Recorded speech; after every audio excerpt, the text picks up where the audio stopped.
أعوذ بالله من الشيطان الرجيم بسم الله الرحمن الرحيم إن الحمد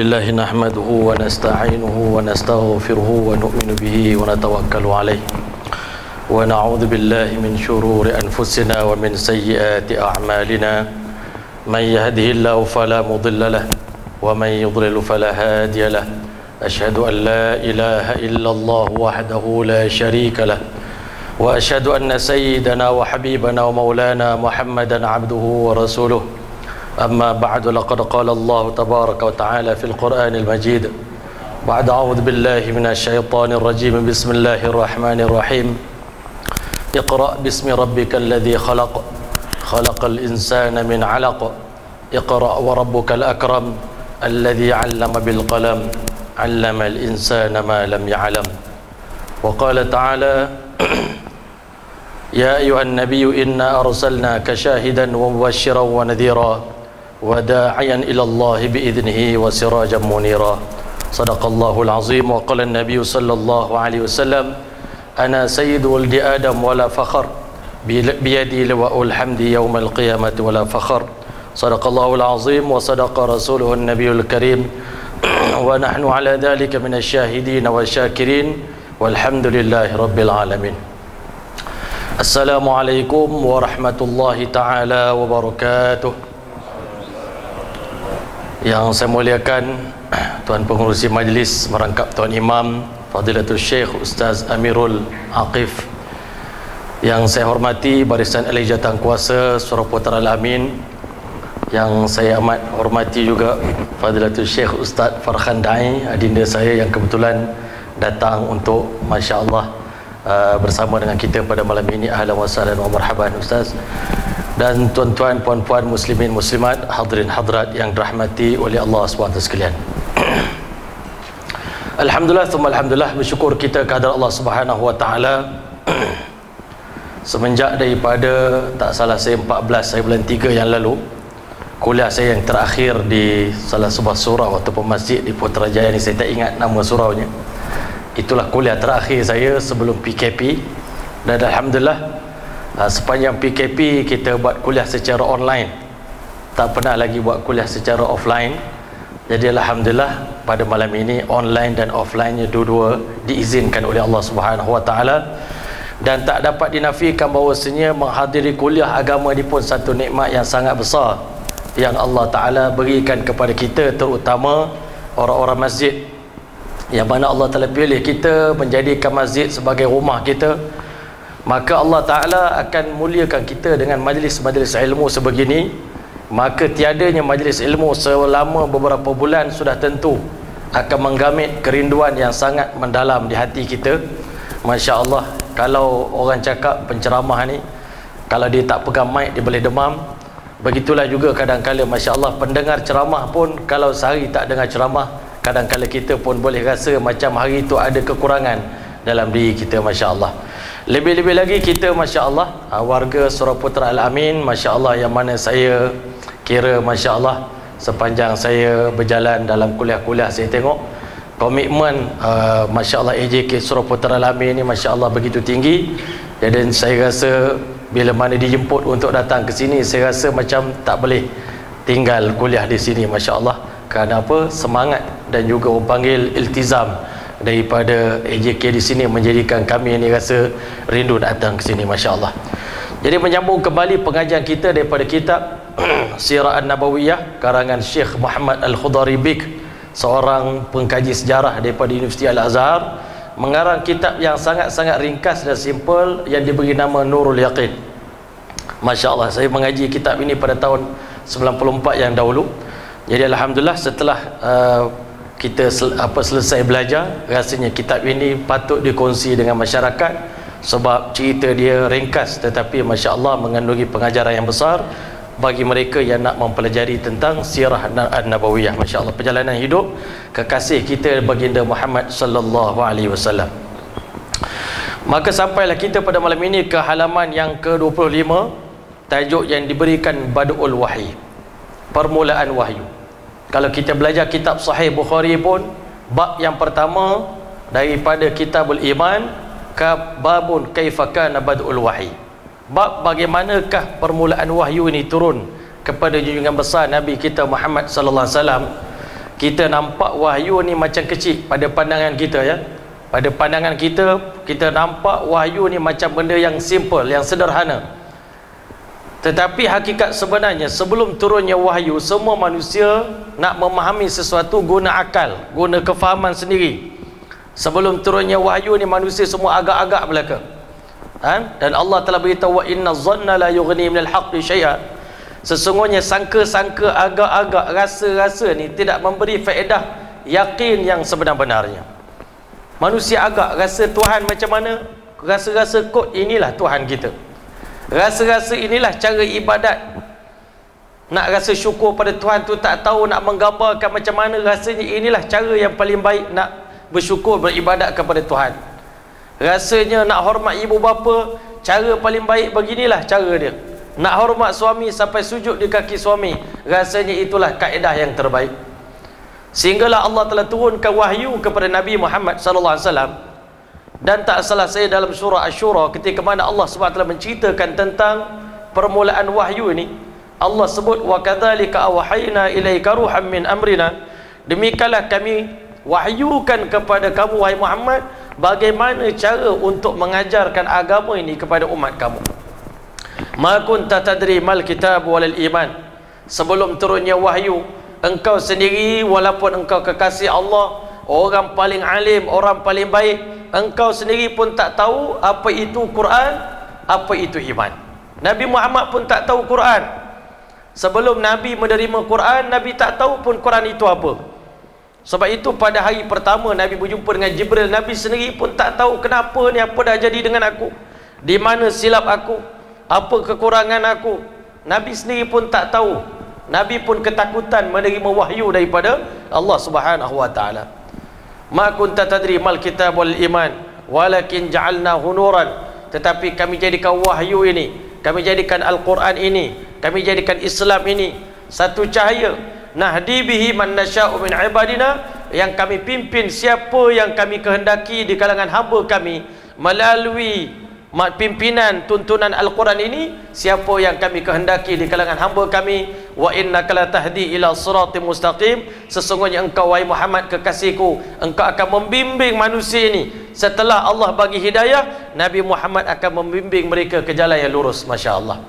Jadi tuan-tuan dan rahmati Allah, kata Imam Khudari Bik mengatakan, lamma balagha alaihi salam sinnul kamal, tatkala sampailah baginda sallallahu alaihi wasallam usia kesempurnaan. Hari ini kita merasakan orang lelaki ni, dia punya umur kesempurnaan dia, umur dia paling sempurna, bahasa Arab dipanggil sinnul kamal. Kita pada pahaman kita 30 tahun. Sebab 30 tahun ni masa kita paling kuat, paling cergas, otak kita masa tu sangat laju, cita-cita kita pun tinggi, tak ada siapa boleh kalahkan kita pada usia 30 tahun. Tetapi tuan-tuan yang rahmati oleh Allah, usia yang sempurna kalau ikut Islam adalah 40 tahun. Usia di mana berhimpunnya kekuatan tubuh badan dengan ketajaman akal fikiran dengan keluasan pengalaman. Selalunya orang muda ni kurang pengalaman. Selagi belum masuk umur 40 tahun, pengalaman kita tu belum pengalaman, kematangan kita belum lagi kematangan. Tidak dipanggil sinur rusydi. Rusydi maknanya Allah Ta'ala bagi kita boleh menimbang satu benda tu dengan pertimbangan yang hakiki, yang sebenarnya. Kita punya neraca emosi kita masih belum cukup itu lagi tuan-tuan. Sebab itu Islam ni kebanyakannya Nabi-Nabi ni menerima nubuah pada usia 40 tahun. Melainkan Nabi Isa AS saja, satu orang, satu-satunya Nabi yang menjadi Nabi pada usia, pada ketika mana masih berada dalam buayan lagi. Hanya Nabi Isa AS. Nabi Isa AS masa orang tuduh ibu dia melakukan zina, maka dia mengatakan, Masya Allah, dia beritahu, aku qala inni Abdullah, aku adalah hamba Allah Ta'ala, ataniyal kitab, hari aku lahir ini aku dah menerima kitab Injil, wa ja'alani nabiyya, hari ini juga aku dah jadi seorang Nabi, hari pertama lahir terus jadi Nabi, wa ja'alani mubarakan aynama kuntu, Allah jadikan aku diberkati, aku pergi ke mana tempat, tempat tu penuh dengan keberkatan. wa awsani bis salati waz zakah ma dumtu hayya. Allah wasiatkan aku di mana pun engkau berada, tunaikanlah solat dan bayar zakat ma dumtu hayya, selama mana aku hidup. Wa awsani bis salati waz zakati ma dumtu hayya wa barran bi walidati wa lam yaj'alni jabbaran syaqiyya. Allah wasiatkan kepada aku pada hari dia lahir, Allah dah pesan berbaktilah kepada ibu bapa kamu. Walam yaj'alni jabbaran syaqiyya, Allah tak jadikan aku seorang pemaksa sombong yang angkuh, dan juga masya-Allah jabbaran asiyah, lagi pula melakukan kedurhakaan. Ini wahyu yang Allah bagi pada Nabi Isa AS waktu dia mula-mula lahir. Mak dia bawa ke kampung. Itulah satu-satu nabi yang Allah pilih menjadi nabi pada usia kecil lagi. Sebab itu Nabi Isa AS dipanggil Ruhullahi wa kalimatuh, kalimah Allah Ta'ala. Tanda kebesaran Allah ni Nabi Isa AS. Tuan-tuan yang dimulakan oleh Allah, tetapi Nabi kita Muhammad SAW, ulama kata walaupun tak jadi Nabi pada usia kecil, tetapi daripada hari Nabi lahir, bahkan sebelum Nabi lahir lagi, masa bonda Aminah sedang mengandungkan Rasulullah, sebenarnya Nabi SAW telah dipersiapkan, preparation untuk menjadi satu orang Nabi. Allah Ta'ala didik Nabi Muhammad tu sedikit demi sedikit untuk jadi Nabi yang paling mulia, Nabi yang paling sempurna, insanun kamilun mukammalun, insan yang sempurna lagi disempurnakan oleh Allah Subhanahu Wa Ta'ala. Sebab itu jangan kita ingat proses perjalanan hidup Rasulullah sebelum jadi Nabi itu jangan kita anggap sia-sia. Macam tu tak ada kena mengena. Rasulullah ni mula berdakwah umur 40 tahun. Jadi 40 tahun tu baru kira, baru nak dikira. Sebenarnya bukan begitu. Perkiraan kita nak ikut Nabi ni daripada umur 40 ke sebelum umur 40. Yang kita kata kita ni kena ikut Rasulullah ni, ada orang kata kita kena ikut Nabi selepas umur 40 tahun. Sebelum umur 40 Nabi belum disyariatkan oleh Allah Ta'ala. Walaupun Nabi belum menerima syariat, tetapi sebelum umur 40 itu adalah persiapan yang Allah buat, persiapan Rabbani. Allah sendiri yang buat satu program untuk membentuk Nabi Muhammad menjadi satu orang Nabi yang sempurna. Sebab itu proses bela kambing, Masya Allah, sebelum ni saya ada pengalaman bela kambing, sekarang dapat pengalaman baru bela kuda pula tuan-tuan. Masya Allah. Kita ingat tuan-tuan, bela kambing dengan bela kuda ni macam tak ada kena mengena. Sebenarnya bila saya mula-mula bela kambing dulu, selepas bela kambing, Allah bagi saya ni kemampuan untuk kita bergaul dengan masyarakat kawan-kawan, ialah orang awam lah kita katakan. Orang awam, nak berkawan dengan orang awam ni kena ada skill tuan-tuan, nak bergaul dengan orang awam ni. Sebab itu Imam Ibn Hibban kata, jangan kau merendahkan kekuatan orang awam. Sebenarnya orang awam ni adalah perisai kepada alim ulama. Kalau ulama dihina, siapa yang akan bangun? Orang awam.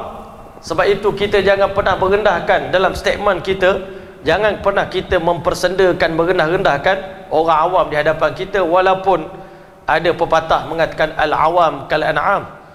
Memang ayat tu orang Arab punya pepatah lah, orang awam ni macam binatang ternakan lah, mana ikut je kan. Tapi ayat tu tak boleh digunakan, tak sesuai nak digunakan. Sebab pertahanan bagi kita ni, frontliner kita sebenarnya, kalau kita cakap sepatah, orang awam lah yang akan sediakan dada mereka untuk mempertahankan ulama. Tetapi bila kita bela kuda pula, Allah SWT bagi kita kemampuan untuk kita menguasai pula, ataupun kita bergaul, seni bergaul dengan orang-orang tinggi pula tuan-tuan, orang elit pula. Nak bergaul dengan dia orang ni, kena belajar ilmu kuda tuan-tuan. Masya Allah.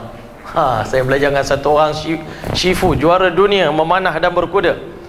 Dia beritahu saya ni, kalau saya tengah rasa ego, rasa sombong, rasa bongkak masa tu, saya nak naik kuda, nak tunjuk kat orang, saya akan berhenti dulu. Sehingga perasaan saya betul-betul dah rasa tawaduk, baru saya akan naik kuda. Waktu itu kuda pun akan terpengaruh dengan sifat kita. Kalau kita tengah naik kuda, kita tengah sombong, kuda kita pun akan berjalan dengan pride. Dia akan mewarisi sifat sombong kita. Sebab itu tuan-tuan yang dirahmati oleh Allah, sebenarnya seni dalam sunnah ni tuan-tuan, ya Allah, kalau digabungkan 4 sunnah Nabi ni, sunnah yang utama, yang hari ni sunnah ni semua ditinggalkan oleh umat Islam, sunnah berkuda, sunnah berenang, sunnah memanah, dan sunnah mempertahankan diri Gusti ni tuan-tuan, digabungkan empat sunnah ni baru sempurna. Kalau hanya naik kuda je, memanah tidak, berenang tidak, bergusti tidak, kita akan jadi macam biasalah naik kuda kan, pergi padang polo kan, kita beli baju mahal-mahal, standard, jadi camp polo lagi tu tuan-tuan, tak salah. Tapi tuan-tuan, kita tak faham apa tujuan kita berkuda, di mana kita nak gunakan. Jadi memanah pun, kalau berkuda tidak memanah, kita tak ada sasaran. Naik kuda untuk apa? Masya Allah, ada target dia, Masya Allah. Allahu Akbar. Nabi Muhammad ni ajar budak-budak muda. Sebab itu hari ni tuan-tuan, anak muda kita ni asyik dengan gadget, sebab dia tak jumpa kuda lagi tuan-tuan. Kalau jumpa kuda ni lupa gadget. Masya Allah. Masya Allah, hari ni Allah bagi kita sunnah untuk selesaikan masalah. Tetapi tuan-tuan rahmat Allah, sebelum umur 40 tahun Nabi bela kambing, Nabi pernah buat bisnes kan. Sebenarnya ilmu bisnes pun nak digunakan dalam berdakwah, ilmu bela kambing pun nak digunakan dalam berdakwah. Nabi pernah berperang kan, Nabi pernah berperang sebelum berdakwah. Nabi tahu strategi perang macam mana. Sebelum Nabi berdakwah, Nabi pernah berkecimpung dalam masyarakat. Mesyuarat pun dia pernah hadir. Mesyuarat Masya Allah di Darun Nadwa, Nabi pernah join mesyuarat yang dipengerusikan oleh Abu Jahal. Nabi tengok macam mana orang kampung mesyuarat, JKK kampung mesyuarat kan, macam mana dia punya pengalaman dia. Nabi Muhammad pernah menyelesaikan masalah orang ramai sebelum dilantik jadi Rasul. Sebab itu pengalaman Nabi sebelum 40 tahun jangan dianggap sia-sia. Pengalaman itu berharga. Kalau kita nak jadi pemimpin, kena bawa benda ni semua tuan-tuan dalam kehidupan kita. Masya Allah. Jadi orang Islam semua kena tu. Sampai kawan saya tu beritahu, saya tak akan ajar anak murid saya belajar silat sebelum dia selesai ilmu naik kuda. Dah berjaya naik kuda, dah berjaya memanah, baru saya ajar dia ilmu persilatan. Barulah dia tak akan jumpa orang. Kalau kita tak naik kuda ni tuan-tuan, kita jumpa orang semua kita anggap dia kecil. Tapi bila kita naik kuda tuan-tuan, kuda ni Allah bagi satu ilmu yang hebat. Saya naik kuda ni, saya rasa kuda punya teknologi yang Allah bagi ni tuan-tuan mengatasi sekalian mesin yang ada di dunia ni kan. Kita naik tu dia dah tahu dah kita pandai bawa ke tak reti bawa ke. Mula-mula bawa dia akan nak buat jatuh, dia menyakat kita sikit. Kalau kita menggelabah, dia akan kontrol kita sampai sudah. Tapi kalau kita boleh kontrol dia akan dengar cakap kita. Masya Allah, ini semuanya sunnah-sunnah Nabi yang mana Masya Allah orang Arab dah biasa dengan benda ni. Cuma kita ni orang Melayu baru nak belajar-belajar membiasakan diri tuan-tuan. Mudah-mudahan sunnah ini satu hari nanti hidup dalam masyarakat kita. Masya Allah, boleh katakan semua orang Islam pandai berkuda, pandai memanah, pandai berenang, pandai bergusti, insya-Allah taala. Boleh insya-Allah ya. Kita cuba untuk hidupkan. Sebab Rasulullah dah hidup benda ni sebelum umur 40 tahun. Siapa pernah bergusti dengan Rasulullah tuan-tuan? Kan? Ada seorang handal lah di kalangan orang Arab ni. Dia ni pakar gusti lah, tak ada siapa boleh kalahkan dia. Kan? Masya Allah. Dia pun nak bergusti dengan Nabi. Dia challenge Rasulullah. Sebab orang ni nak challenge dengan Nabi ni dengan berbagai-bagai cabaran. Pendekar nak test Rasulullah dari sudut kependekaran dia. Ada orang macam Utbah bin Rabi'ah nak challenge Nabi dari segi kesastraan dia. Semua umat Nabi ni sebelum nak mengaku Rasulullah sebagai Rasul, nak challenge Nabi dulu. Jadi Nabi ni kena orang paling kuat. Sebab itu Allah bagi pada Rasulullah ni kekuatan 40 orang laki-laki. 40 orang laki-laki punya kekuatan ada pada Rasulullah. Jadi berada dia nak test Rasulullah 3 kali, dia pun tak perasan masa bila Rasulullah telah angkat dia, telah empah dia tuan-tuan. Masya Allah, handalnya Rasulullah. Kita hari ni kalau sebut ustaz-ustaz macam kami ni tuan-tuan, ajak bergocoh tuan-tuan tak reti, tak pandai kita nak bergocoh ni tuan-tuan. Sebab kita ni Masya Allah, ustaz-ustaz macam kami ni Masya Allah, kerja kita makan je ustaz, makan minum Masya Allah. Lepas teh tarik tuan-tuan, kita tak ada masa nak berlatih macam Rasulullah. Jadi Rasulullah ni sebelum 40 tahun tu dah siap semua dah. Perlengkapan Nabi tu dah siap. Cuma wahyu je belum datang. Datang wahyu terus Masya Allah ya. Maka dikata wahya arba'un, usia kesempurnaan itu 40 tahun. Arsalahullah ta'ala lil alamin basyira wa nadhira.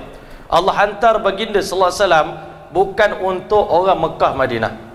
Sebelum Nabi hadir tuan-tuan, semua kaum ini berbangga dengan kaum dia. Orang Rom berbangga dengan tamadun Rom dia, Romawi dia. Orang Parsi dia berbangga dengan kehebatan Persian. Peradaban kami ni paling hebat. Kalau orang Parsi ni tuan-tuan, peradaban dia lebih kepada seni. Seni bina cantik tuan-tuan. Kalau pergi Taj Mahal, tengoklah orang Parsi berbangga dengan dia orang punya seni bina. Walaupun seni bina tu apa, masya-Allah, India, tetapi masya-Allah orang yang dia punya arkitek dia, saya pergi ke Taj Mahal, dia kata satu orang yang buta. Kan? Malam itu dia melihat, dia bermimpi, dalam mimpi dia melihat syurga. Jadi dia buat bangunan Taj Mahal itu ikut seni bina syurgawi yang dia tengok dalam mimpi dia. Jadi orang Parsi yang buat tu orang Parsi. Dia punya apa, tukang dia tu, dia punya arkitek dia tadi orang Turki tuan, orang daripada Farsi. Hebat tuan-tuan. Jadi semua kabilah ni berbangga. Orang Arab pula, antara kabilah dengan kabilah mereka sangat bangga. Tetapi baginda sallallahu alaihi wasallam ni, Allah hantar Nabi ni sebagai Nabi yang akan membawa rahmat bagi seluruh alam. Nabi tak sia-siakan kelebihan yang ada pada orang Farsi, kelebihan yang ada pada orang Arab, kelebihan yang ada pada orang Romawi. Kelebihan tadi bila digunakan untuk agama, maka jadi sebuah binaan ummah yang sangat indah, ummah yang kuat. Ummah yang kuat ni bukan hanya pada orang Arab saja, bukan hanya ada orang Farsi saja, bukan ada pada Romawi saja. Kesempurnaan agama ni, kesempurnaan ummah ini bila bergabung seluruh alam untuk berbakti pada agama, waktu itulah baru kita akan nampak kesempurnaan agama. Orang Melayu ada kelebihan dia, gunakan kelebihan ini untuk Islam. Orang Arab ada kehebatan dia, berani dia, degil dia, kalau digunakan untuk agama hebat. Orang Romawi, strategi dia cantik, indah, perencanaan dia hebat. Gunakan kehebatan kau untuk agama, maju insya-Allah taala. Itu kehebatan Rasulullah. Dia tak nafikan kelebihan orang tu, bagus, awak punya kelebihan tu bagus, tapi gunakan untuk agama. Maka bila semua orang guna, Salman Al-Farisi gunakan teknologi Parsi untuk bantu Islam, menang sahabat Nabi peperangan dalam peperangan Khandaq. Sayyidina Bilal, orang Afrika, gunakan orang punya kehebatan untuk agama, agama pun maju masya-Allah. Suhaib Ar-Rumi gunakan teknologi Rom untuk bantu agama Islam, maka hebat. Orang Yahudi pun hebat. Kalau kau beriman pada Allah Ta'ala, jadilah Abdullah bin Salam tuan-tuan, satu orang yang mana Nabi gabungkan kehebatan seluruh umat dalam dunia ni, Masya Allah, menjadi satu dan semuanya berbakti kepada agama Allah Subhanahu Wa Ta'ala. Jadi Nabi ni Allah hantar untuk seluruh dunia sebagai pemberi khabar gembira kepada manusia yang taat kepada Allah. Nabi sampaikan berita gembira, Nabi bagi motivasi syurga untuk kita. Orang tak ada semangat dengar cerita syurga daripada Rasulullah, kembali bersemangat. Orang putus asa daripada rahmat Allah, Allah kata la taqnatu min rahmatillah, jangan putus asa daripada rahmat Allah. Orang Arab masa tu putus asa dah tuan-tuan. Siapa dapat mendamaikan kami? Orang Madinah kata, andai kata di dunia ni ada satu orang boleh mendamaikan Aus dengan Khazraj, kami bersedia nak jadikan dia sebagai pemimpin kami. Sebab kami dah tak larat nak berperang, bergaduh sesama kami. Maka Nabi datang membawa khabar gembira, Masya Allah. Sahabat Nabi yang dah putus asa kan, Masya Allah, Wahsy bin Harbin dah putus asa daripada rahmat Allah, Nabi sampaikan berita gembira, rupanya ada peluang lagi orang macam saya ni wahai Rasulullah untuk masuk syurga wahai Rasulullah. Nabi juga memberi amaran kepada orang yang durhaka pada Allah, begini Nabi telah sampaikan. Semua berita gembira Nabi dah sampaikan, semua berita ancaman Nabi telah sampaikan. Liyukhrijahum minaz zulumati min zulumatil jahalah ila nuril ilm, untuk keluarkan umat ini daripada kegelapan kejahilan.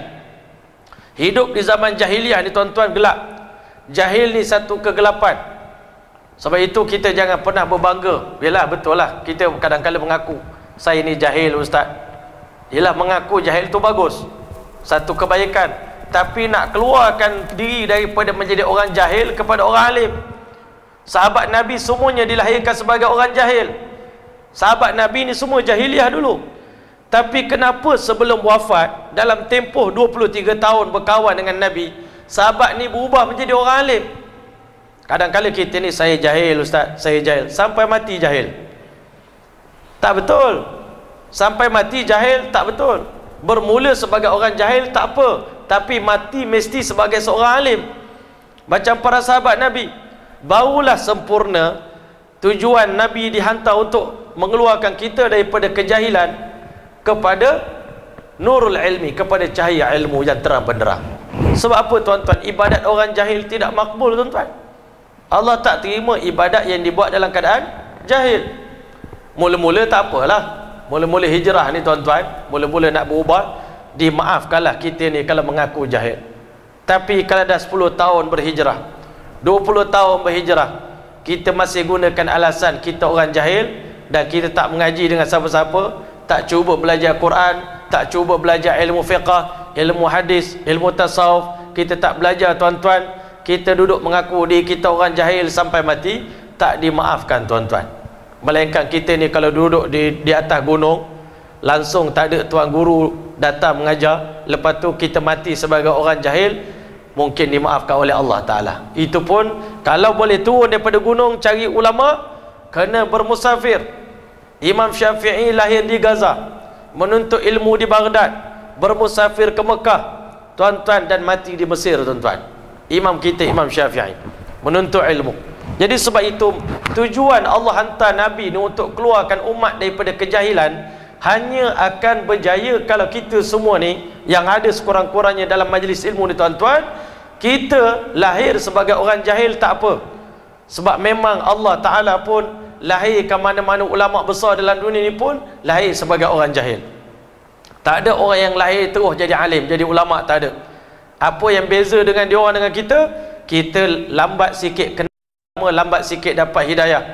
Ustaz-ustaz ni pun mungkin umur dah 15 tahun dah dapat hidayah. Allah Ta'ala hantar ibu bapa dia bagi apa? Bagi hidayah pada ibu bapa dia, hantar mereka. Tetapi kita tak boleh guna alasan saya sebagai jahil untuk kekal mati sebagai orang jahil, tak boleh. Kan? Masya Allah. Maka tuan-tuan rahmatillah Allah, wa kana dzalika fi awali Februari sanata 610. Dan yang demikian itu pertukaran daripada umur Nabi Muhammad daripada manusia biasa menjadi seorang rasul itu pada tanggal fi awali Februari, pada awal bulan Februari tahun 610 daripada tahun miladi, tahun kelahiran Nabi Isa AS. Maknanya 610 tahun selepas Nabi Isa AS dilahirkan. Maknanya jarak antara itulah Nabi Isa AS lahir pada tahun yang 610 tahun sebelum Nabi Muhammad SAW diangkat menjadi Rasul. Jadi Nabi Isa AS pada usia 33 tahun diangkat ke langit. Nabi Muhammad jadi Rasul pada usia 40 tahun. 40 tambah 33, mana 73 tahun. Antara itulah 500 tahun lebih sebelum itulah lahirnya Nabi Isa AS. Kama awdahahu almarhum Mahmud Pasha Al-Falaki, sebagaimana yang diterangkan oleh almarhum Mahmud Pasha, satu orang ahli astronomi yang terhebat daripada keturunan Turki, beritahu tepat hari kelahiran Nabi. Kalau ikut tahun hijrah dia tak kira, tetapi kena kira ikut tahun miladi, tahun Masihi. Sebab apa tuan-tuan rahmatillah Allah? Tak ada siapa lagi nak buat kalender waktu itu. Siapa nak buat kalender Islam? Sebab Nabi sendiri pun baru lahir. Sebab itu nak kira tahun kelahiran Nabi ni kena ikut tahun kelahiran Masihi tuan-tuan. Dan orang Arab cuma dapat jelaskan setahun sebelum Nabi SAW lahir tuan-tuan. Pada tahun itu berlakunya Masya Allah peristiwa Abraha. Berlaku pada tahun gajah. Masya Allah, orang Arab kata tahun gajah. Macam orang Cina lah, tahun monyet, tahun kuda. Masya Allah. Jadi Nabi Muhammad SAW lahir pada tahun gajah. Masya Allah. Tubayyinu ba'da diqqatil bahthi, menjelaskan setelah mana kita bagi perhatian, buat penelitian yang mendalam, anna dzalika kana fi 17 Ramadan. Hari kelahiran Nabi itu berlaku, hari bukan kelahiran Nabi, hari perlantikan Nabi sebagai Rasul berlaku pada tanggal 17 daripada bulan Ramadan pada tahun 13 sebelum hijrah. Wa dzalika yuwafiqu Yuliu sanata 610, yang dipikir itu bertepatan pula dengan bulan Julai pada tahun Masya Allah pada tahun 610. Masya Allah. Jadi manusia bulan Julai tahun 610 Nabi menerima wahyu daripada Allah Subhanahu wa taala. Wa awwalu ma budi'a bihi al-wahyu, permulaan mula-mula Allah memulakan wahyu sebelum turunnya wahyu kepada Nabi. Wahyu ni benda yang sangat besar dan sangat berat tuan-tuan, benda besar. Kalau kita ni nak download dalam internet kita tuan-tuan, satu benda maklumat yang sangat besar, sangat lebar dia punya ni tuan-tuan, maka kita akan mengambil masa yang sangat panjang. Jadi bayangkan wahyu ni tuan-tuan, kalamullah, nak didownloadkan dalam tubuh badan Nabi kita Muhammad sallallahu alaihi wasallam ni tuan-tuan. Walaupun Nabi ni orang kuat yang memiliki kekuatan 40 orang laki-laki, tapi nak masukkan wahyu dalam tubuh badan Nabi ni tuan-tuan, sebab ulama bagi tahu seluruh mukjizat yang ada di dunia ni ya Allah bagi pada Nabi. Mukjizat ni ada 3 tuan-tuan, ulama bagi tahu. Yang pertama mukjizatun syakhsiyah, mukjizat peribadi ya Allah bagi pada seorang Nabi. Mukjizat peribadi dia, macam Nabi Musa AS, tangan dia boleh keluarkan cahaya. Kalau dia seluk poket, keluarkan tangan, tangan dia akan bercahaya. Ini tanda kebenaran Nabi Musa AS. Jadi orang masa tu tuan-tuan, selalunya Nabi-Nabi ni Allah hantar ikut kehebatan kaum dia. Kaum Nabi Musa ni hebat dalam ilmu apa? Ilmu sihir. Jadi Allah bagi mukjizat Nabi Musa AS boleh mematahkan semua sihir-sihir mereka. Tongkat Nabi Musa AS dengan tangan dia tuan-tuan. Nabi Isa AS dihantar oleh Allah kepada umat yang hebat dalam bidang kedokteran. Orang Yunan berbangga, tapi 3 penyakit tak boleh ubat. Orang buta mereka tak boleh sembuhkan, walaupun hebat macam mana pun teknologi kedokteran. Orang dah buta daripada kecil sejak lahir, doktor mana pun sampai kiamat tak boleh celikkan dia. Yang kedua tuan-tuan, orang kena penyakit sopak. Tadi Imam Amirul pun baca doa tadi, Allahumma inna na'udzubika minal barasi wal junun wal juzam wa min sayil asqam. Baras ni penyakit nombor 1 disebut. Jangan kena penyakit sopak, sebab penyakit sopak ni tak ada ubat dia tuan-tuan. Masya Allah.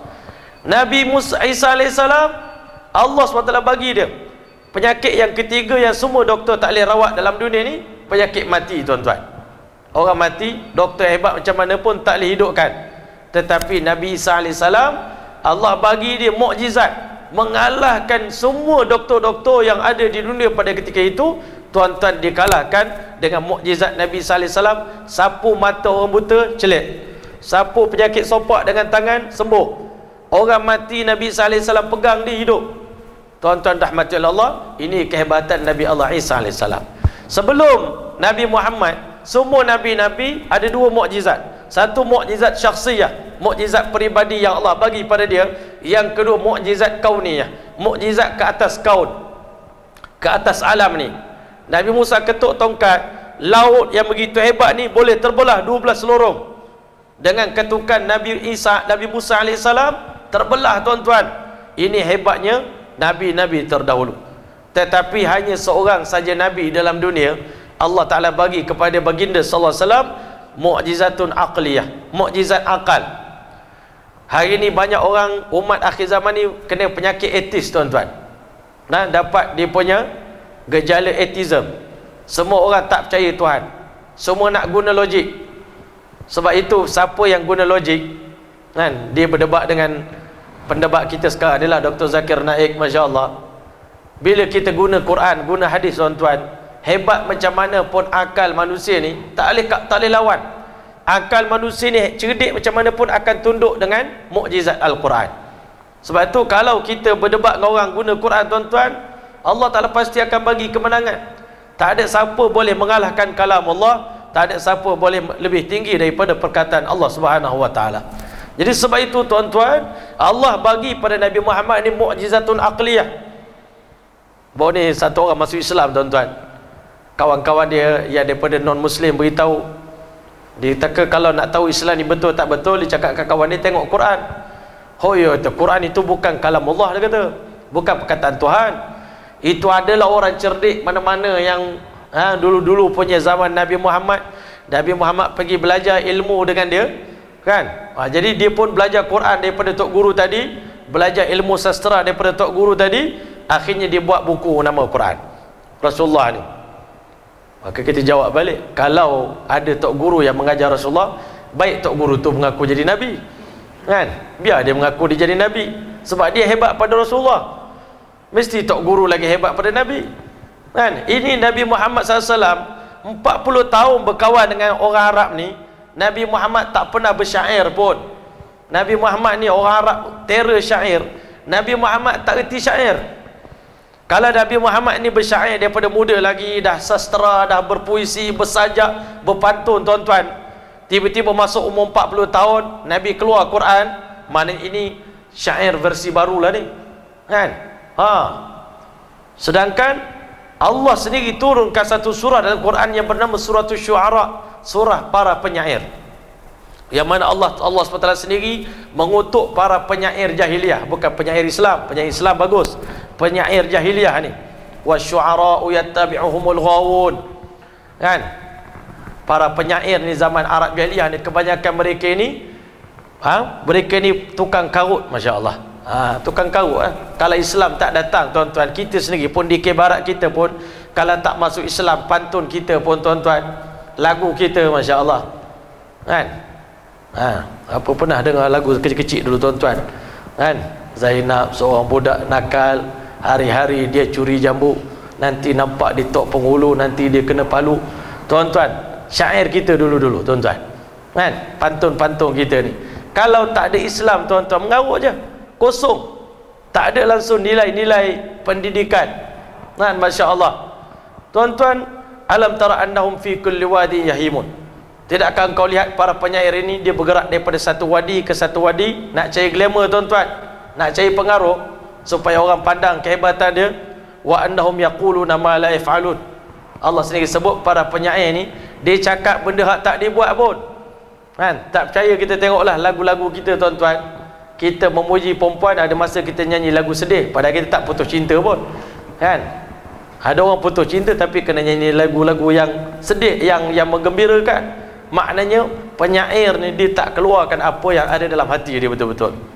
Tetapi tuan-tuan, Al-Quran ni tak sama dengan syair. Wa ma huwa biqauli syair. Allah SWT beritahu Quran bukan kata-kata tukang syair. Kalau tukang syair, korang semua biasa syair macam mana mula kan? Pernah ke tak syair korang ada kaf, ha, ya, ain, sad?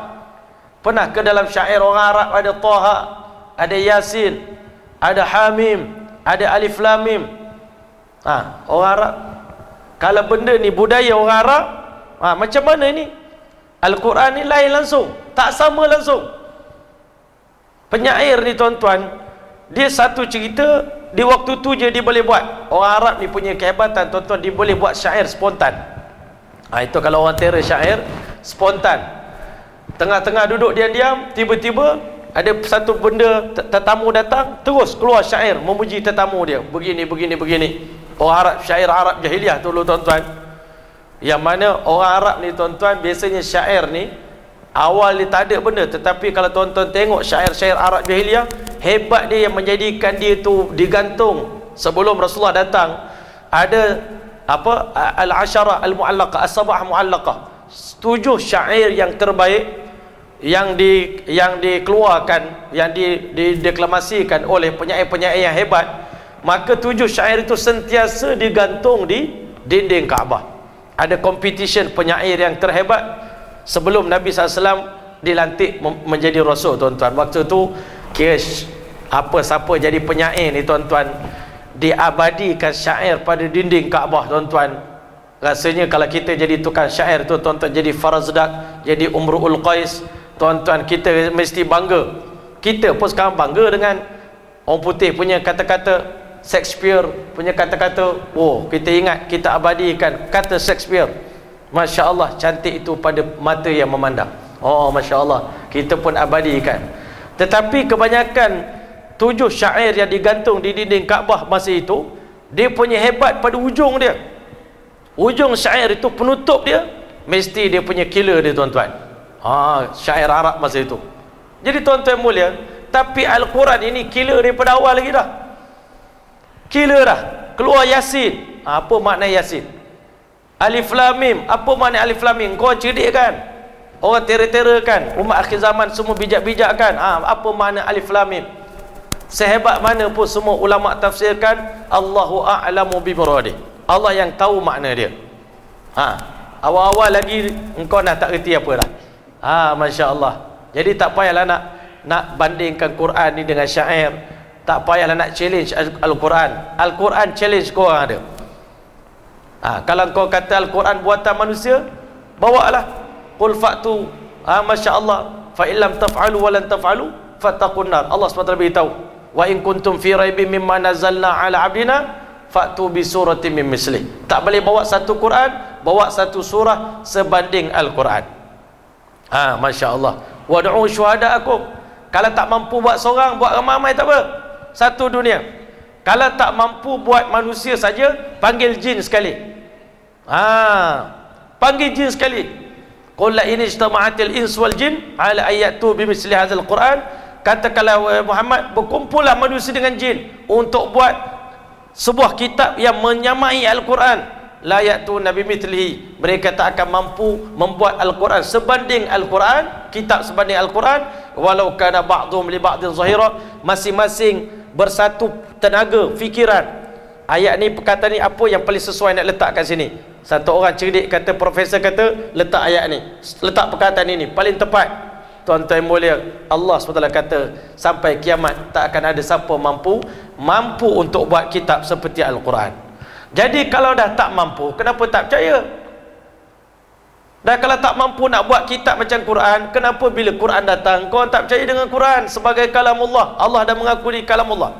Jadi tuan-tuan mulia, itu kehebatan Nabi kita Muhammad sallallahu alaihi wasallam. Sebab itu ada ustaz beritahu, Rasulullah SAW dengan Quran ni adik-beradik kembar yang tak boleh berpisah, tuan-tuan.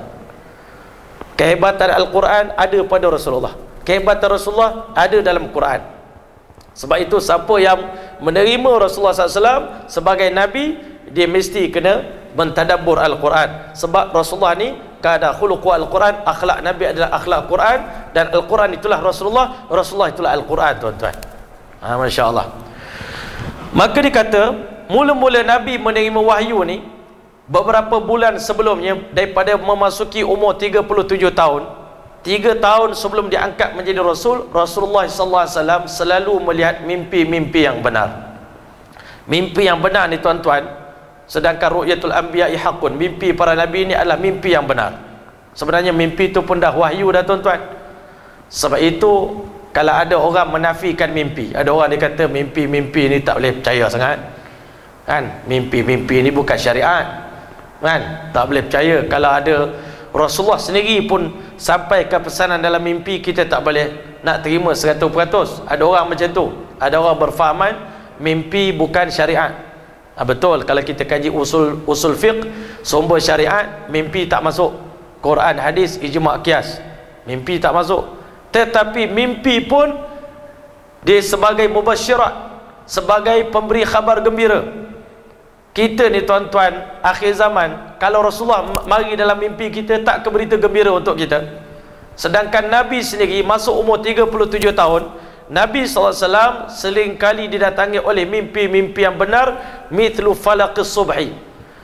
Nabi nampak macam apa, Masya Allah, macam fajar waktu subuh, tuan-tuan. Pemandangan pada waktu subuh, macam mana Nabi kita tengok langit pada waktu subuh, Nabi nampak begitu pemandangan. Ada kali Nabi diperlihatkan oleh Allah dengan berbagai-bagai mimpi yang benar. Masya Allah, ya, masuk umur 37 tahun.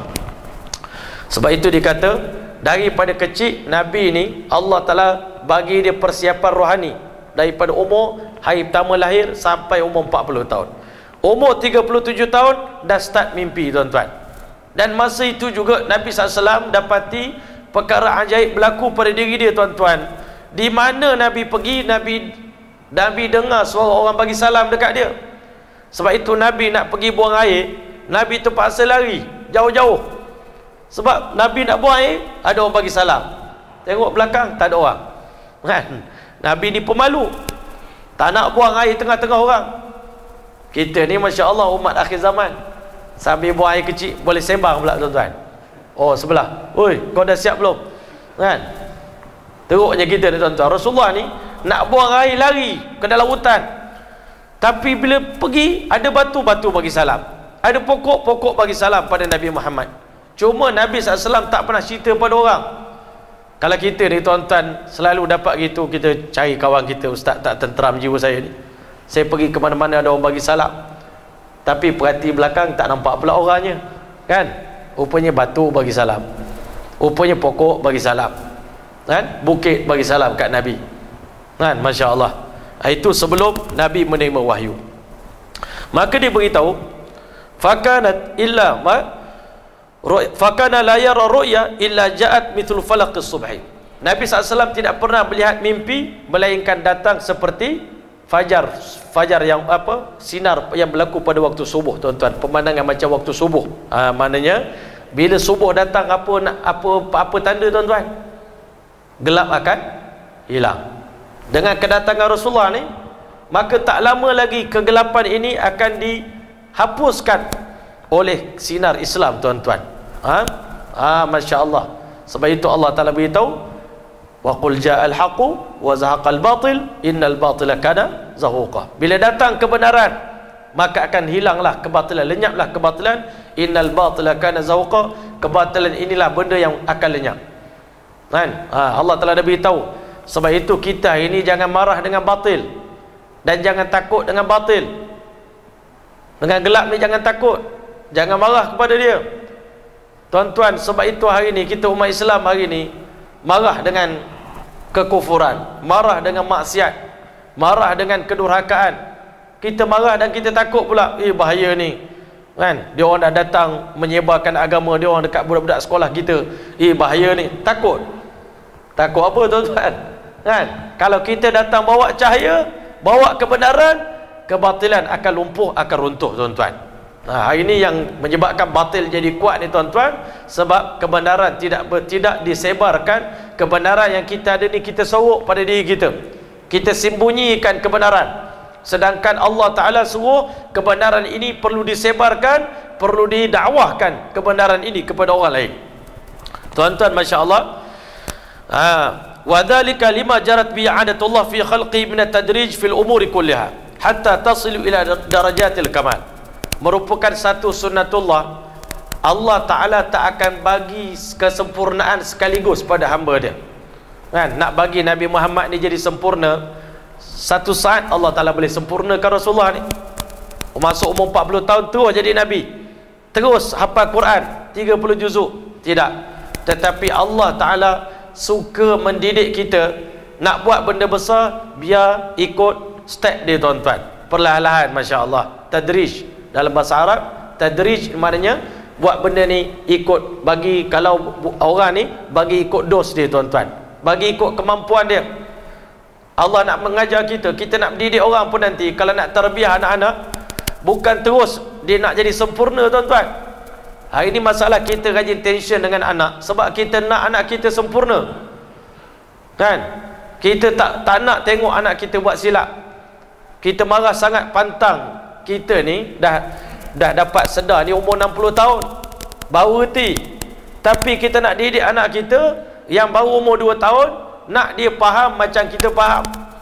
Ini silap kita. Sedangkan Allah Ta'ala untuk Rasulullah pun Allah bagi mimpi dulu sebelum terima wahyu, bagi mimpi dulu. Jangan nanti terkejut pula, tiba-tiba dapat wahyu terkejut, tuan-tuan. Bagi mimpi dulu, bagi orang panggil ada muqaddimah dia dulu, kan? Nampak sikit-sikit, ini benda ni kenapa ni, Nabi dah mula tertanya-tanya.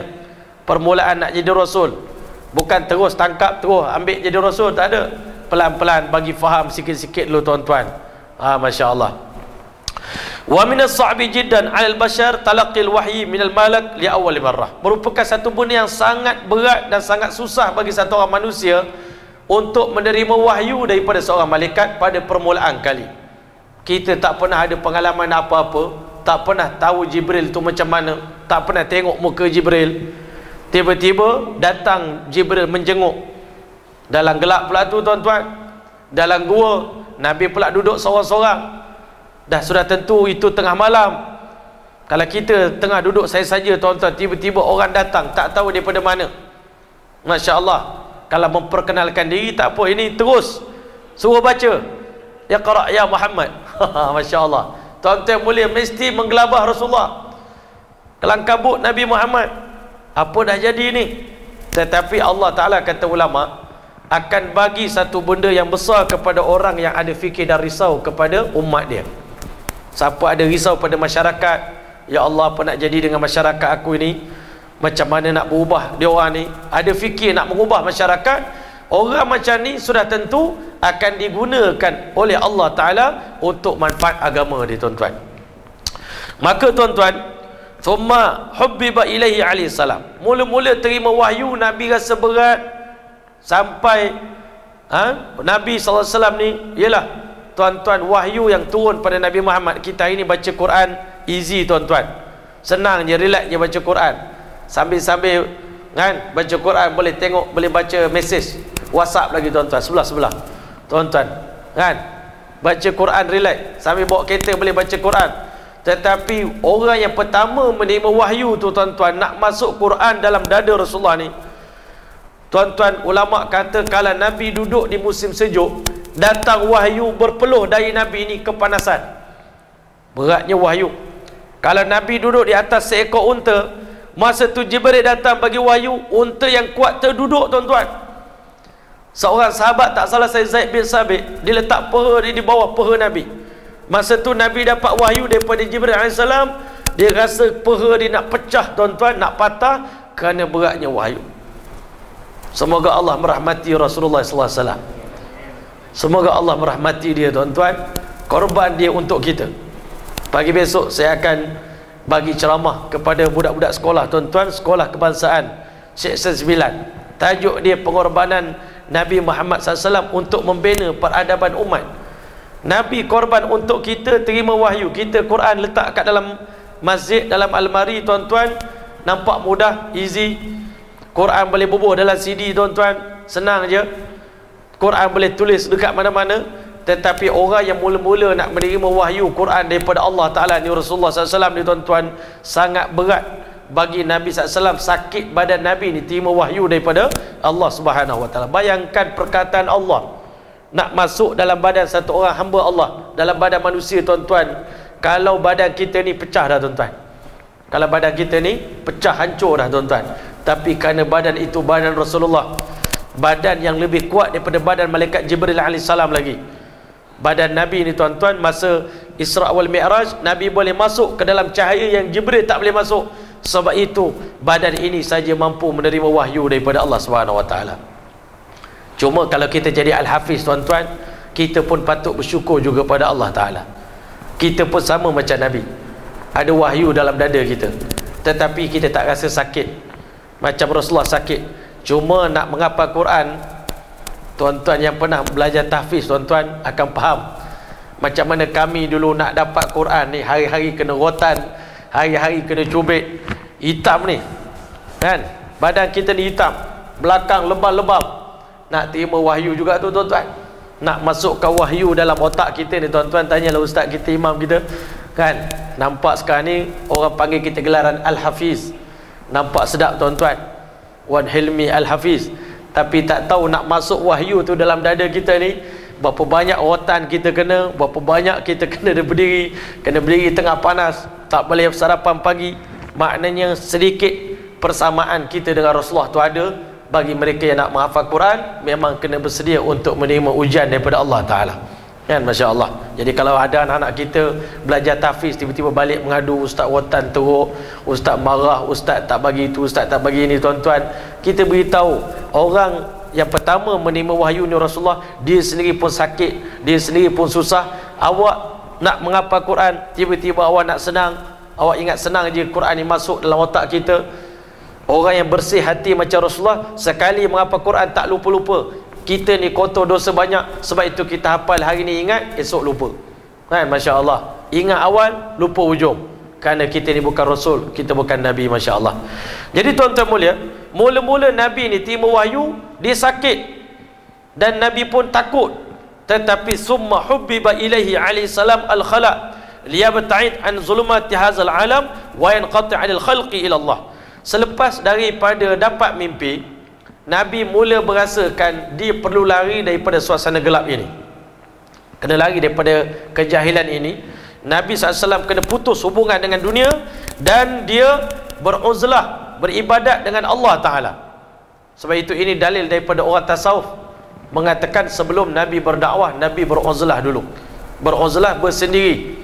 Macam kita ni lah PKP ni, tuan-tuan, PKP ni dapat sunnah uzlah tuan-tuan. Sebab apa? Kita bersendiri dengan keluarga kita di rumah. Macam kami pula duduk dalam hutan dekat Pahang tuan-tuan, jadi lagi terasa tuan-tuan, lagi terasa betul bersendiri kita ni tuan-tuan. Tak dengar bunyi kereta, tak dengar bunyi motor tuan-tuan. Tapi faedah dia tuan-tuan, berkat daripada uzlah ni Allah Ta'ala akan buka akal fikiran. Kalau sebab itu dalam kitab hikam dia beritahu manfaat daripada uzlah ni, Allah buka satu medan berfikir kepada kita tuan-tuan. Orang yang tak pernah berfikir tentang kebenaran, tentang kebaikan, bila dia bersunyi diri seorang-seorang tuan-tuan, maka Allah buka medan berfikir, medan tafakur tentang kehebatan Allah ni kepada diri kita tuan-tuan. Sebab itu Rasulullah SAW ni beruzlah, duduk selama beberapa bulan dalam Gua Hira. Sebab itu tuan-tuan, kalau dapat peluang berzikir dekat Gua Hira tu tuan-tuan, Masya Allah, terbaiknya kan. Kami baru ni 12 Rabiul Awal pergi ke Madinah tuan-tuan. Malam 12 Rabiul Awal tu alhamdulillah, rezeki apalah, syukur sangat pada Allah Ta'ala. Ada kawan mimpi, insya-Allah ustaz akan dapat berita gembira, Masya Allah. Saya pun okey lah tu kan. Malam 12 Rabiul Awal dapat duduk lepas asar sampai isyak dekat makam Rasulullah sallallahu alaihi wasallam. Ini kenangan sebelum PKP lah, insya-Allah kan. Tuan-tuan dapat duduk sebelah Nabi Allah. Hadiah apa yang paling besar ni ya Allah? Bulan Rabiul Awal dapat pula tuan-tuan 12 Rabiul Awal duduk dekat berhampiran dengan Nabi kita sallallahu alaihi wasallam. Ya Allah, melepaskan kerinduan. Keluar waktu isyak tu rasa puas dah. Rasa puas dah tuan-tuan. Tapi lepas pada tu kita panjat pula Gua Hira, selawat pada Nabi pula di Gua Hira tuan-tuan. Di atas tu tiba-tiba hujan turun tuan-tuan. Atas muka sikit-sikit renyah-renyah. Ya Allah, seronoknya ya Allah dapat kita berzikir di tempat Nabi beruzlah tuan-tuan. Sepanjang beberapa bulan sebelum Nabi SAW diangkat menjadi Rasul, Masya Allah. Dan tentu tempat itu tak sia-sia, takkan Allah pilih lokasi macam tu kalau tak ada poin, tak penting tuan-tuan.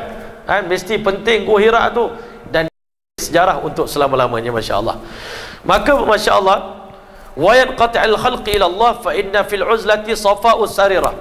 Kerana manfaat daripada beruzlah ni, kata Imam Khudaribi, maka dalaman kita ni tuan-tuan, sarirah kita ni, rahsia hati kita ni akan menjadi suci. Sebab itu tuan-tuan, orang yang nak baiki diri tuan-tuan, dia kena uzlah. Dia kena uzlah. Kalau zaman dulu tuan-tuan, Masya Allah, uzlah daripada umat dulu, dia kena cari gua-gua tuan-tuan. Sama macam Ashabul Kahfi. Ashabul Kahfi, dia lari daripada keluarga dia, beruzlah dalam gua. Selama 309 tahun mereka beruzlah, terputus hubungan dengan dunia luar tuan-tuan. Untuk Rasulullah ni Allah bagi dua uzlah. Satu uzlah dalam gua kan, satu lagi uzlah dalam masjid. Sebenarnya masjid ni pun tempat uzlah juga tuan-tuan. Sebelum ada masjid, Rasulullah beribadat dalam gua. Tapi bila ada masjid, masjidlah tempat uzlah kita. Sebab itu orang datang ke masjid ni, dia dah terputus hubungan dengan dunia. Masuk masjid ni zon bebas bicara dunia, zon bebas fikir dunia.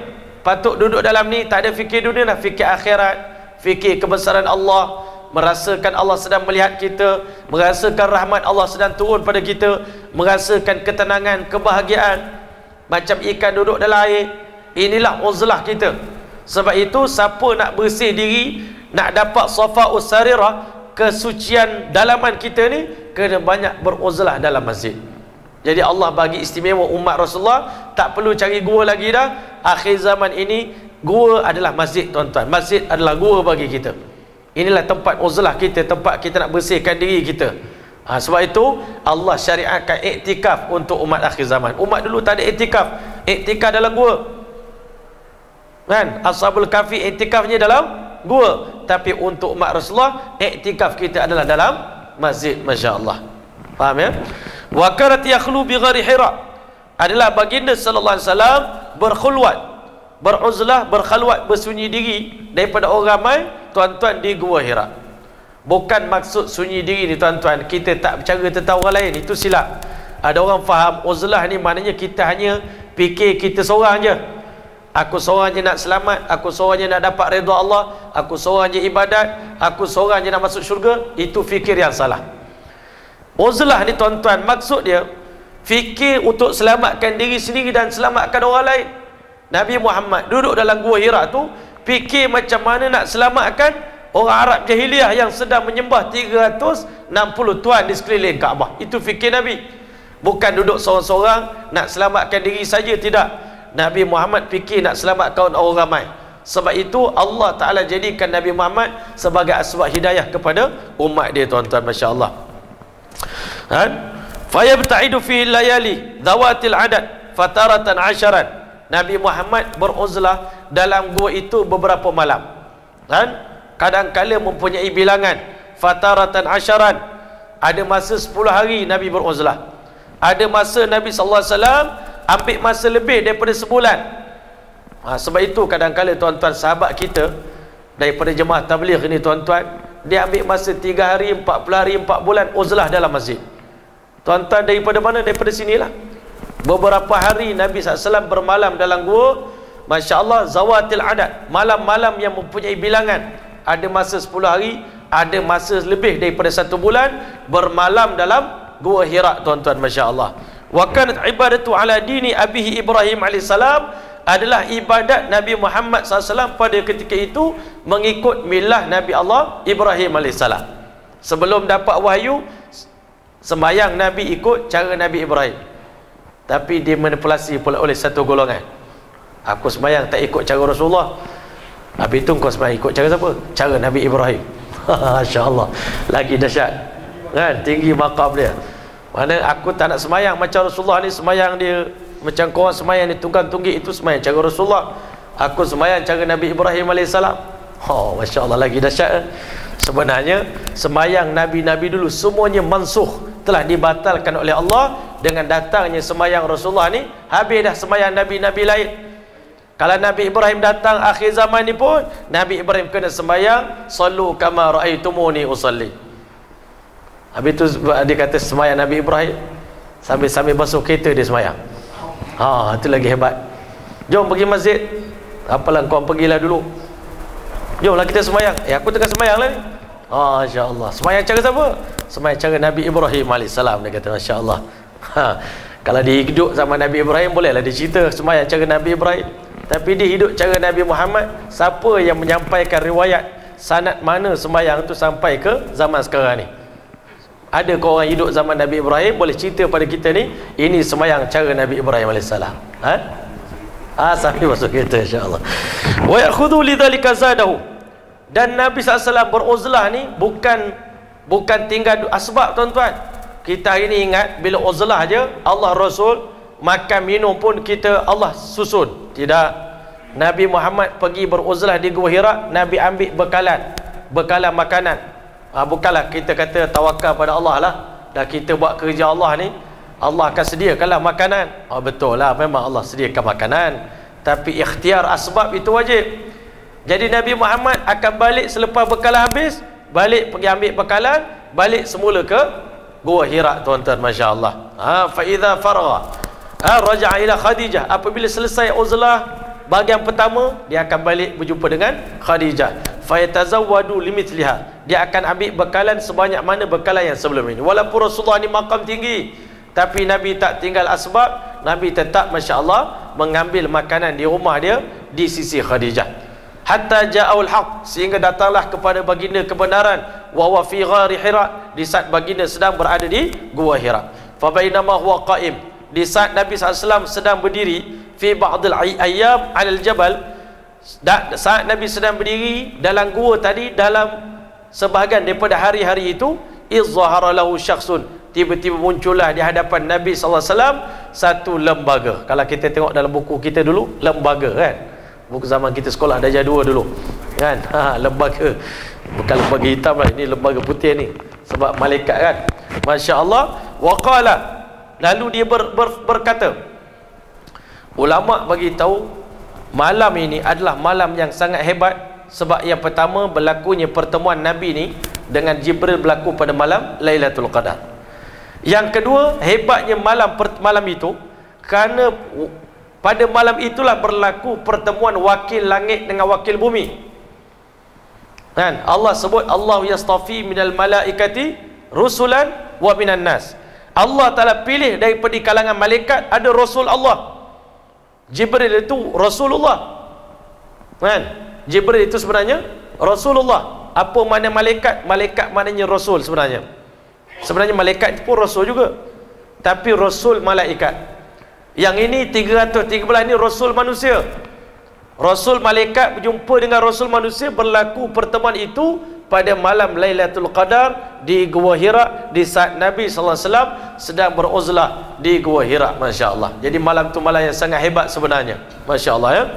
Wa qala abshir ya Muhammad. Lalu dia berkata, bergembiralah wahai Muhammad, ana Jibril wa anta Rasulullah. Saya Jibril, tuan utusan Allah. Kalau kita tengah duduk-duduk saya saja tuan-tuan, tiba-tiba ada orang mengaku saya Jibril, tuan Rasulullah. Tuan-tuan, masya-Allah, kita mesti pun akan terkejut tuan-tuan, masya-Allah. Sebab tak pernah menjangka. Kalau kita pernah dengar cerita tentang apa? Kalau kita pernah dengar cerita sikit-sikit tentang Jibril, dan kita boleh faham juga. Ini Rasulullah SAW tak pernah ada siapa cerita pada Nabi tentang siapakah itu Jibril. Tiba-tiba datang malaikat mengaku dia malaikat Jibril alaihissalam. Masya-Allah. So, maka wa anta Rasulullah ila hazil ummah. Tuhan adalah Rasul Allah yang Allah hantar untuk umat ini. Summa qala lahu. Kemudian lalu Jibril alaihissalam berkata kepada baginda sallallahu alaihi wasallam, "Iqra." Bacalah. Masya-Allah. Qala ma ana biqari. Lalu baginda sallallahu alaihi wasallam mengaku, saya tak pandai membaca. Kan? Masya-Allah. Nabi sallallahu alaihi wasallam adalah satu orang manusia yang dinamakan sebagai ummi. Ummi ni tuan-tuan apa dia? Ummi maknanya tidak boleh membaca dan tidak boleh menulis. Buta huruf. Tapi ulama kata buta huruf untuk umat satu kehinaan, tetapi perkataan ummi ni untuk Rasulullah satu kemuliaan. Jangan kita ingat orang buta huruf ni semua hina, tidak. Rasulullah SAW ni adalah ketua bagi orang buta huruf di dunia ni. Tetapi tuan-tuan yang mulia, buta hurufnya Nabi kita sallallahu alaihi wasallam adalah buta huruf yang mulia, masya-Allah. Maka tuan-tuan yang dirahmati oleh Allah, fa innahu alaihi salam ummiyu.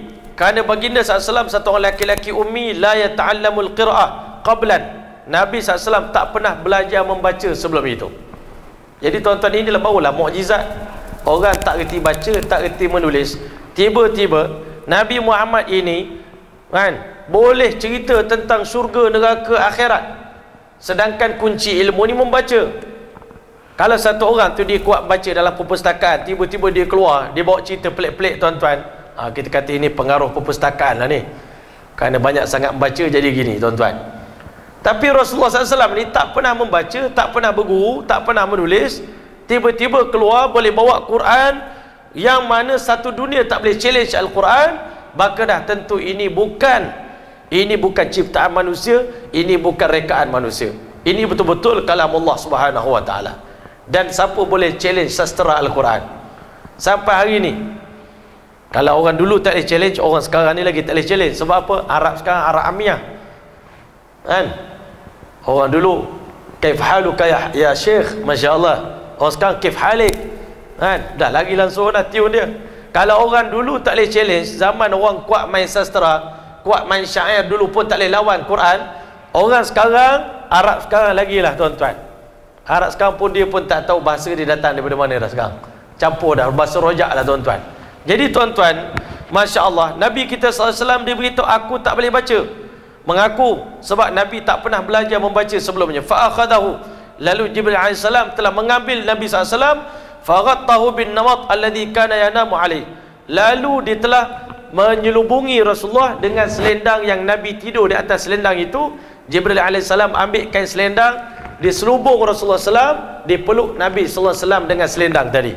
Tutup betul. Bukan kita selama ini dengar Jibril cuma peluk. Sebenarnya Nabi Jibril AS ambil kain selimut, kain alas yang digunakan oleh Rasulullah untuk tidur, kain tadi diselubung tubuh badan Nabi SAW dengan kain tersebut, hatta balagha minhul jahd, sehingga Nabi SAW kesesak nafas tuan-tuan, sampai tak boleh nak bernafas.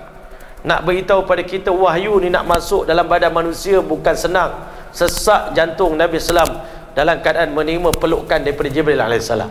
Cuma ulama bagi tahu kaedah peluk ni dalam tarbiyah pun penting tuan-tuan. Masya-Allah, macam mana Jibril tadi nak jinakkan Rasulullah, nak tenangkan Nabi, nak bagi Nabi menerima benda yang berat dengan peluk tuan-tuan. Kita pun dengan anak kita nak bagi dia ni rapat dengan kita, nak bagi dia ni lembut hati, tak keras hati, banyaklah peluk mereka tuan-tuan, cium mereka. Ini Nabi belajar daripada Jibril alaihissalam. Sebab itu kalau kita jumpa orang jauh-jauh daripada agama tuan-tuan nak dekat, orang bertetu, orang bergelang, orang ganah-ganah tuan-tuan, sekali peluk je tuan-tuan. Kalau peluk dengan betul-betul kasih sayang, peluk tu pun dah cukup dah. Ada orang tanya kita, macam mana Ustaz jinakkan orang ganah-ganah ni, singa-singa tu? Sebenarnya tak payah apa-apa. Dia punya ubat dia peluk tuan-tuan. Peluk, cium. Lagi power lagi cium dahi. Lagi power lagi cium tangan. Cium tangan tuan-tuan. Siapa boleh buat insya-Allah taala berjaya. Kan? Insya-Allah. Cium tangan, dia pun terkejut. Masya-Allah. Lagi hebat lagi suap mulut dia. Makanan, suap mulut. Meleleh air mata tuan-tuan. Ini semuanya skill-skill dalam berdakwah. Jadi Jibril ajar, peluk dulu tuan-tuan. Peluk Nabi Muhammad SAW. Nabi kena pelukan Jibril, masya-Allah. Kemudian fa'akhadahu, lalu dilepaskan, summa arsalahu, kemudian dilepaskan Nabi SAW. Faqala iqra, baca lagi. Kan, kalau kita budak tahfiz Quran ni baca lupa, kan, ustaz watak sekali, baca lagi, ulang 10 kali ayat ni, baca-baca tak ingat lagi, rotan lagi. Ini dia punya kaedah tarbiyah dia tuan-tuan. Summa qala iqra, baca lagi.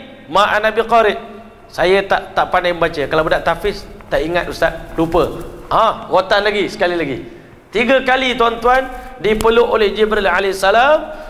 Fa akhadahu faghattahu thaniyan thumma arsalu thumma qala faqala iqra, qala ana ma ana biqari, fa akhadahu faghattahu thalitha. Ini hadis riwayat Siti Aisyah radhiyallahu anha yang menceritakan hadis ini. Sebab itu ulama menceritakan awwalu ma nazala, ayat yang pertama yang turun dalam Quran dengan ittifaq ulama ditashihkan oleh Imam Nawawi, ayat pertama turun adalah Iqra. Tetapi surah pertama yang turun apa tuan-tuan? Nabi SAW beritahu surah pertama yang turun dalam Quran 4 surah. Jadi kalau kita nak mengajar budak-budak menghafal Quran, bagus kita gunakan teknik ini tuan-tuan. Mulakan dengan Iqra dulu, ambil sunnah Rasulullah menghafal Quran. Jangan mula daripada Alif Lam Mim, jangan mula daripada Amma Yatasaalun, mula daripada Iqra. Kemudian ada 4 surah. Yang pertama yang turun pada baginda SAW, surah ni berapat-rapat. Yang pertama surah Al-Isra, yang kedua surah Kahfi, yang ketiga surah Taha, surah Maryam. Ini 4 surah yang mana kata baginda SAW, innahunna tiladi, surah-surah ini adalah peninggalan aku untuk umatku. Nabi SAW beritahu, dan Nabi SAW beritahu sesungguhnya surah-surah inilah merupakan surah yang terhebat, kan? Innahunna tiladi, saya lupa dia punya hadis tu, tetapi baginda SAW beritahu inilah surah yang terawal yang patut diutamakan oleh umatku, iaitu surah Isra, surah Kahfi, surah Taha dan surah Maryam. Surah ini peninggalan Nabi dan surah inilah aula untuk diutamakan oleh umatku. Surah Taha, surah Maryam, surah Isra dan surah Kahfi. Ini 4 surah. Jadi kalau kita mengajar tahfiz, kita mulakan kaedah ikut tarbiyah Nabi ini, insya-Allah banyak keberkatan dia insya-Allah taala. Kalau kita boleh juga melalui Alif Lam Mim. Ada kalau kami belajar Pakistan, dimulai daripada Amma naik sampai ke Alif Lam Mim paling akhir sekali. Orang Turki menghafal Quran, dia ambil muka surah akhir sekali, muka surah akhir, muka surah akhir, muka surah akhir. Tapi kalau kita ambil kaedah menghafal Quran yang diajarkan oleh Nabi kita SAW, itu lebih barakah lagi insya-Allah taala. Wa innahunna al-utaqa al-awwal, al-utaq al-awwal. Sesungguhnya surah inilah surah yang pertama yang dimuliakan, sepatutnya dimuliakan oleh baginda sallallahu alaihi wasallam. Innahunna tiladi wa innahunna al-utaq al-awwal. Masya-Allah, ya, hadis dia. Maka selepas ditutup dipeluk Nabi SAW pada kali yang ketiga, faqala iqra bismi rabbikal ladzi khalaq, khalaqal insana min 'alaq, iqra wa rabbukal akram alladzi 'allama bil qalam 'allamal insana ma lam ya'lam. Ini kaedah mengajar Quran. Sebab itu saya beritahu kepada tuan-tuan, dalam Quran Allah tak cerita semayang dengan detail. Ada tak Allah cerita semayang mesti mula daripada takbir, lepas tu qiyam, lepas tu kita kena rukuk, lepas tu kena baca sekian-sekian? Ada tak? Tak ada. Benda yang detail dalam Quran ni ada 2 tuan-tuan. Satu, menghafal Quran. Kaedah menghafal Quran ni detail dalam Quran. Siap dengan kaedah dia tuan-tuan. Cara menghafal pun Allah ajar dan juga kaedah. Yang kedua berdakwah tuan-tuan, pun Allah Taala ajar dengan detail dalam Quran. Jadi bila Allah ajar Nabi Muhammad 5 ayat, esok bila kita nak menghafal Quran surah Yasin, ustaz, kenapa saya hafal surah Yasin tak ingat-ingat? Saya tanya pakcik tu, pakcik menghafal macam mana? Saya satu kali hafal tu daripada Yasin sampai Kun Fayakun. Kalau boleh nak ingat selalu semua. Orang nak ngapal satu Al-Mulk, satu surah terus kan, dia satu malam nak hafal satu surah, dia ingat satu sekejap boleh hafal 30 juzuk tuan-tuan. InsyaAllah boleh ustaz. Tapi bila kita dengar, semua kelang kabut bacaan dia tuan-tuan, sebab dia hafal banyak terus. Sebab itu Jibril cuma bagi 5 ayat je. Mula-mula step pertama nak ngapal Quran, bagi 5 ayat dulu kan, cuba 5 ayat, dah boleh 5 ayat baru tambah yang lain pula. Jadi tuan-tuan, Iqra' bismi rabbikal ladzi khalaq. Dan ulama kata kenapa Allah turunkan 5 ayat ini? Ulama kata Iqra' ni mengandungi maqasidul Quran. Dah cukup dah. Khulasah Quran itu ada dalam Iqra' bismi rabbikal ladzi khalaq, 5 ayat yang pertama ini. Yang pertama, Iqra' ni mengajar tauhid pada Allah Subhanahu wa taala. Iqra' bismi rabbikal ladzi khalaq, bacalah dengan nama Tuhan yang menciptakan. Allah cipta apa? Khalaqal insana min 'alaq. Allah ciptakan manusia daripada setitis air mani. Masya-Allah. Hebat tak Tuhan? Boleh buat manusia yang paling sempurna ini daripada setitik air. Saya selalu cabar mana-mana arkitek yang handal dalam dunia ni, kalau dibagi setitik air, dia boleh buat apa? Nak buat kontrak besar dalam dunia ni, Putrajaya ni nak buat, Perbadanan Putrajaya nak buat Putrajaya ni, bagi setitik air. Tak payah besi, tak payah simen, tak payah batu, boleh tak buat bangunan tuan-tuan. Tapi Allah buat manusia ni daripada setitik air. Sebenarnya air pun Allah tak perlu. Cuma dunia ni darul asbab, kenalah ada air kan. Wa ja'alna minal ma'i kulli syai'in hayy. Allah jadikan semua benda ni bermula daripada air. Benda hidup ni semua berasal daripada air tuan-tuan. Maka yang pertama tauhid. Allah ajar kita tauhid. Hanya Tuhan yang satu je yang boleh cipta manusia daripada setitik air ni. Iqra' wa rabbukal akram alladhi 'allama bil qalam. Bacalah dengan nama Tuhanmu yang maha mulia, yang mengajar manusia melalui perantaraan qalam. 'Allamal insana ma lam ya'lam. Allah yang mengajar manusia benda yang manusia tak tahu. Semua ilmu yang ada pada kita sekarang ni, ada ustaz, ada engineer, ada cikgu, ada ni, ada penyanyi. Tuan-tuan, ilmu ni semua Allah yang ajar. Dan ilmu yang Allah ajar pada kita ni baru satu zarrah daripada keseluruhan ilmu Allah Ta'ala. Jadi tuan-tuan, melalui Iqra' ni saja tuan-tuan kita dah belajar ilmu tauhid. Yang kedua, Masya Allah, kita belajar ahkam.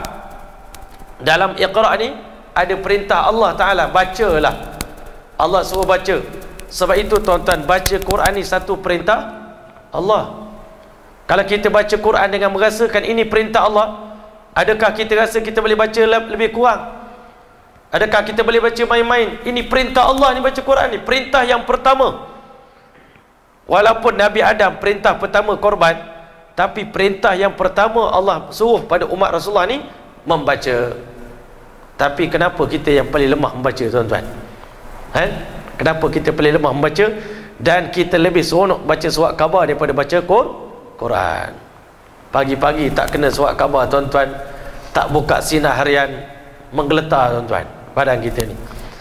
Dah baca sinar harian tak cukup, tambah lagi dengan utusan, tambah lagi pula dengan apa lagi kan tuan-tuan. Surat khabar laku, ulama kata surat khabar ni hanya laku kerana dia menceritakan peristiwa yang baru berlaku semalam. Tapi peristiwa itu kalau cerita hari ni laku lagi. Tapi cuba cerita surat khabar hari ni tu, cerita esok, ini surat khabar semalam ni, ada orang nak beli tak tuan-tuan? Surat khabar semalam ataupun surat khabar sebulan yang lepas, kita nak jual bang, RM1 bang. Gila ke ustaz, nak jual surat khabar semalam? Tuan-tuan yang mulia, benda yang laku selama-lamanya adalah Al-Quran tuan-tuan. Dia cerita benda yang terdahulu, benda yang present, benda sekarang, dan benda nak berlaku akan datang yang manusia tak pernah tahu. Allamal insana ma lam ya'lam. Al-Quran mengajar kita benda yang kita tak tahu. Sebab itu dipanggil maqasidul Quran. Maksud Quran ada pada Iqra'. Sikit lagi last tuan-tuan, Masya Allah, minta maaf panjang sikit InsyaAllah dia maklumlah dah lama 3 bulan tak ni. Lepas geram sikit lah insyaAllah kan. Yang ketiga tuan-tuan, akhbar. Dalam Iqra ni ada perkhabaran daripada Allah. Kalau Allah tak cerita kita ni daripada air mani, kalau Allah tak beritahu yang kita ni daripada air mani, kita sedar tak diri kita ni tuan-tuan? Tiba-tiba kita tengok anak kita, macam saya lah ada anak bonsu tuan-tuan. Allah, tengok anak bonsu ni cantik betul, lawa betul. Percaya tak kita anak ni diciptakan daripada setitik air mani? Kalau Allah tak beritahu, tahu tak kita ni daripada apa asal usul kita tuan-tuan? Tak tahu. Tapi Tuhan yang maha hebat ni beritahu korang ni asalnya air mani, supaya yang pertama sedar diri, yang kedua tahu yang buat korang daripada air mani sampai jadi cantik, handsome, lawa, gagah, perkasa, cerdik, boleh menguasai dunia ni adalah Allah Subhanahu Wa Taala yang ciptakan kamu. Masya Allah. Jadi sebab itu atas dasar kesyukuran, letaklah diri kamu sepenuhnya bersujud depan Allah, mengaku Allah sebagai Tuhan kamu, dan mengaku di saat kita sedang bersujud, ya Allah, Engkaulah segala-galanya, aku tak ada apa-apa. Kan pagi tadi, petang tadi saya dapat sikit tengok video satu orang ustaz bagi tahu, Masya Allah, satu orang hamba yang sukses, yang berjaya, waktu dia bersujud, dia, kalau dia orang kaya, dia menafikan kekayaan dia, ya Allah, sesungguhnya akulah paling miskin, Engkaulah yang paling kaya. Kalau orang alim tengah bersujud, ya Allah, akulah orang paling jahil, Engkaulah yang maha mengetahui. Barulah dapat sifat hamba tuan-tuan. Kalau kita ni orang pandai macam-macam, kita nafikan diri kita, aku adalah setitik air yang hina dina, di depan Allah Ta'ala kita sedang bersujud, maka kita sedang bersujud di hadapan Tuhan yang bukan menciptakan saya, tapi menciptakan alam semesta ini. Masya Allah. Inilah yang Nabi ajar pada kita tuan-tuan. Terima kasih banyak pada Rasulullah. Kalau Nabi tak beritahu tentang benda ni tuan-tuan, kita tak tahu pun Tuhan kita ni hebat, Tuhan kita ni Allah Subhanahu Wa Taala. Orang dulu-dulu kata Tuhan ini matahari, ada orang dulu kata Tuhan ini pokok, ada orang kata Tuhan ini Masya Allah macam-macam benda yang lain. Tetapi hanya Rasulullah SAW yang mengajar kita, Tuhan kita adalah Allah Subhanahu Wa Taala. Fazalikumullahu rabbukumul haq. Itulah Tuhan kamu, Tuhan yang sebenar. La ilaha illahu, tiada Tuhan melainkan dia. Masya Allah. Maka sembahlah Allah Subhanahu Wa Taala. Jadi insya-Allah sama-sama kita bersyukur pada Allah. Malam ini selesai sudah kuliah kita bertajuk masya-Allah Nurul Yaqin, cahaya keyakinan fi sirati Sayyidil Mursalin. Mudah-mudahan insya-Allah memberikan kecerahan dalam hidup kita, mencerahkan hidup kita, dan kita dapat menjalani kehidupan kita ikut jejak langkah Nabi kita Muhammad sallallahu alaihi wasallam. Insya-Allah amin amin ya rabbal alamin. Sekian dulu aku qouli hadza wa astaghfirullahal azim li wa lakum wa lisa'il muslimin wal muslimat fastaghfiru innahu ghafurur rahim. Wassalamualaikum warahmatullahi taala wabarakatuh. A'udzubillahi minasyaitonir rajim. Bismillahirrahmanirrahim.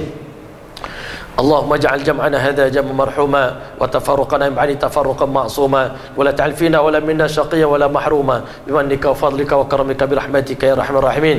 اللهم جملنا بالعافيه والسلامه وحققنا بالتقوى والاستقامه وعذنا من موجبات الندامه في الآل والمآل انك على كل شيء قدير. اللهم ارزقنا متابعه النبي صلى الله عليه وسلم اولا واخرا وظاهرا وباطنا وقولا وفعلا وعباده وعملا صالحا. اللهم ارزقنا حبك وحب رسولك وحب من ينفعنا حبه عندك والعمل الذي يبلغنا إلى حبك. اللهم ربنا لا تزغ قلوبنا بعد إذ هديتنا وهب لنا من لدنك رحمة إنك أنت الوهاب. وصلى الله تعالى على خير خلق محمد وعلى آله وصحبه وسلم. سبحان ربك رب العزة عما يصفون وسلام على المرسلين والحمد لله رب العالمين. تقبل الله منكم منا ومنكم تقبل يا كريم. Tutup majlis dengan baca tasbih kafarah. Subhanallah bihamdihi, subhanallah wa bihamdika, asyhadu an la ilaha illa anta, astaghfiruka wa atubu ilaik. Wassalamualaikum warahmatullahi wabarakatuh.